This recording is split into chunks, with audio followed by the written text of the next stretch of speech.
नमस्कार दोस्तों, मैं विनय दुबे मुंबई से। आज का ये वीडियो खास तौर पे बिहार के उस तमाम मान्यवर देवतुल्य जनता के लिए है।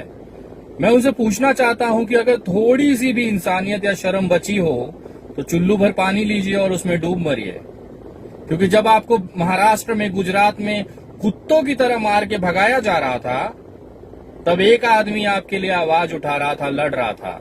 उसका नाम था पप्पू यादव, पूर्व सांसद और बिहार का वो नेता जो जमीन पर काम करता है। जब यहाँ पे महाराष्ट्र में लाठियां बजाई जा रही थी आपके चूतर पे पिछवाड़े, गुजरात में जब आपको कुत्तों की तरह मार मार के बसों में, ट्रेनों में फेंका जा रहा था और धमकियां बताई जा रही थी, दी जा रही थी कि बिहारियों गुजरात खाली कर दो, उस समय केवल एक इंसान था जो आप लोगों के हक के लिए लड़ने को और मरने पर उतारू था। वो आदमी था पप्पू यादव। जब आप मजदूर बनकर जब यहां से पैदल जा रहे थे, महाराष्ट्र से, दिल्ली से, गुजरात से, अलग अलग राज्यों से, जब आप पैदल भूखमरी की हालत में, भूखे प्यासे नंगे पैर जब आप बिहार की तरफ कूच कर रहे थे, 1500 2-2 हजार किलोमीटर पैदल चल के गए थे, तो एक आदमी आपको सड़कों पर खड़ा मिल रहा था जो आपको पानी भी पिला रहा था, भोजन भी दे रहा था और कुछ पैसे भी, नकद कैश नोट बांटे थे उस बंदे ने। करोड़ों रुपया इस आदमी ने सड़कों पर मजदूरों के बीच बांट दिया। उस समय तो चुनाव नहीं थे। जब बाढ़ आई बिहार के अंदर, तब कमर भर पानी में जब सारे चुने हुए जनप्रतिनिधि जिनको वोट देके आपने अपने सर पे बिठाया था, वो व्यक्ति आपके सर पे जब हगना चालू कर दिए थे, तब उस भुखमरी में, उस बाढ़ के अंदर कमर भर पानी में आपके घरों तक राशन पहुंचाने वाला, पानी पहुंचाने वाला और यहां तक कि सैनिटरी पैड तक महिलाओं और बच्चों को महामारी से बचने के लिए पहुंचाने वाला एक आदमी था। उसका नाम था पप्पू यादव। उसके बाद चुनाव आता है। हमारे बिहार के वो सारे मजदूर अपनी 2-2 हजार किलोमीटर की यात्रा भूल जाते हैं, वो लाशें भूल जाते हैं, तमाम यातनाएं भूल जाते हैं और पप्पू यादव अपनी खुद की सीट हार जाता है। जब एक विधायक बनने के बाद व्यक्ति अपने क्षेत्र में 5 साल दिखाई नहीं देता, चुनाव हारने के तुरंत बाद पप्पू यादव वापस सड़कों पर निकल जाता है और उनकी सेवादारी जारी रहती है। जब कोरोना की महामारी में लाशों की बौछार होती है बिहार के अंदर, तो कोई भी विधायक, कोई भी सांसद नहीं दिखाई देता बिहार की सड़कों पर। केवल एक इंसान दिखाई दे रहा था, वो भी था पप्पू यादव। यही एक ऐसा इंसान था जो लगातार बिहार की जनता के लिए लड़ा, मरा और आज उसी का खामियाजा उस इंसान को भुगतना पड़ रहा है कि आज उसे पुलिस ने गिरफ्तार कर लिया है। उसकी गलती क्या थी पता है क्या? वो केवल आप लोगों की जान बचाने के लिए रूढ़ी करके जो सांसद है, उसके घर के यहाँ पे छापा मारता है और दिखाता है कि वहां पे 70 से 100 एम्बुलेंस छुपा कर रखी गई थी। ये वही एम्बुलेंस थी जिससे आपके परिजनों की जान बच सकती थी। ये वही सरकारी एम्बुलेंस थी, सरकारी पैसे से खरीदी हुई एम्बुलेंस थी जो बिहार की जनता के लिए थी। लेकिन उस एम्बुलेंसों से सांसद जी बालू डुलवा रहे हैं। यही दिखाया था उस व्यक्ति ने, पप्पू यादव ने। किसके लिए दिखाया था? बिहार की जनता के लिए। और आज उसी बिहार की जनता के पास पप्पू यादव नाम के व्यक्ति के लिए कोई भी सम्मान, कोई भी कद्र नहीं है। आज उसे पुलिस स्टेशन उठा के ले जाके बिठा दिया गया है। लेकिन देख रहा हूं सोशल मीडिया पे सब चुप्पी साधे बैठे हैं। मैं बोलना चाहता हूं इस वीडियो के माध्यम से पप्पू यादव जी को, भैया किस जनता के लिए मर रहे हो यार? उस जनता के लिए जो आपकी कदर नहीं करती है?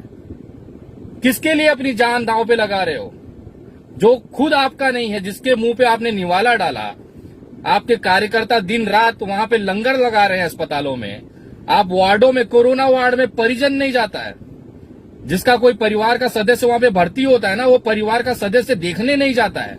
न कोई रिश्तेदार कोविड वार्ड में घुसने की हिम्मत करता है, इस डर के कि मुझे भी कोरोना हो जाएगा, मैं भी मर जाऊंगा। उस कोरोना वार्ड में आप अंदर जा जाके मरीजों का हालचाल पूछ रहे हो, 25,000, 50,000, लाख रुपया कैश बांट रहे हो, नगद नोट की गड्डियां उनके हाथों में दे रहे हो कि आप अपना इलाज कराओ। अगर कहीं पूरे देश में कहीं कोई मर जाता है, कोई हत्या हो जाती है, आप वहां पे पहुंच जाते हो। किसके लिए मेरे भाई? किसके लिए? किस जनता के लिए? इस जनता के लिए जो मुंह में लेके लॉलीपॉप चूसे पड़ी है। और सरकार तो ये करेगी ही ना, उनको कर दिखाने के लिए कुछ नहीं है। अगर आप सोचे इनका क्या अपराध रहा है, कौन सा ऐसा क्राइम कर दिया इन्होंने।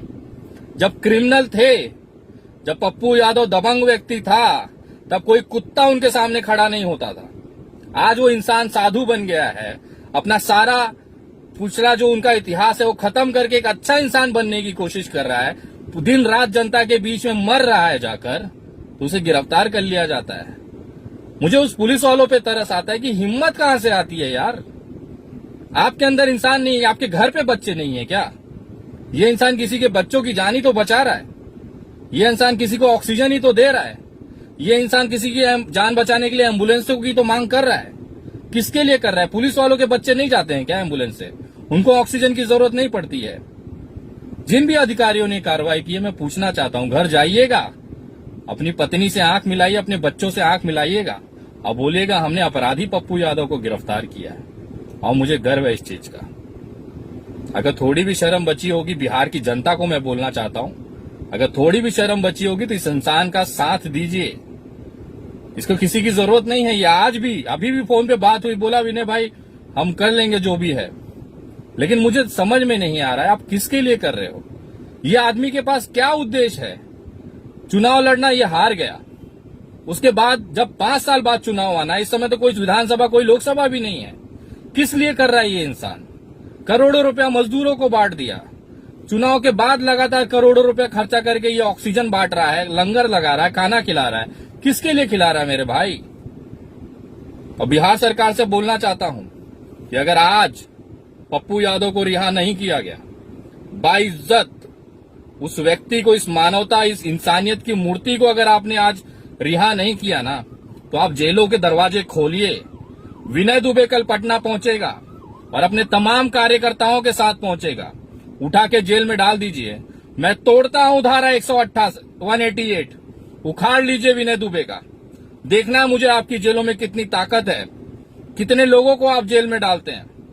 अगर पप्पू यादव को ससम्मान, पूरे इज्जत के साथ अगर उनको बाइज्जत बरी नहीं किया गया, अगर उनको थोड़ी सी भी खरोच आती है, थोड़ा सा भी उन्हें तकलीफ होता है, तो याद रखिए पूरे देश के सामाजिक कार्यकर्ता आपके बिहार के, आपके पटना के गांधी मैदान में वहां पे जमा हो जाएंगे और आप गिरफ्तार करके डालिए जेल में।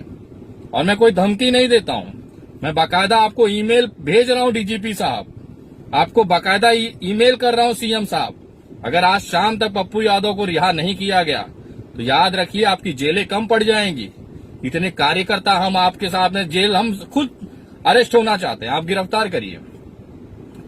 अगर किसी की जान बचाना अपराध है तो पप्पू यादव अपराधी है। अगर किसी की सांसें में ऑक्सीजन भरना अगर अपराध है तो पप्पू यादव अपराधी है।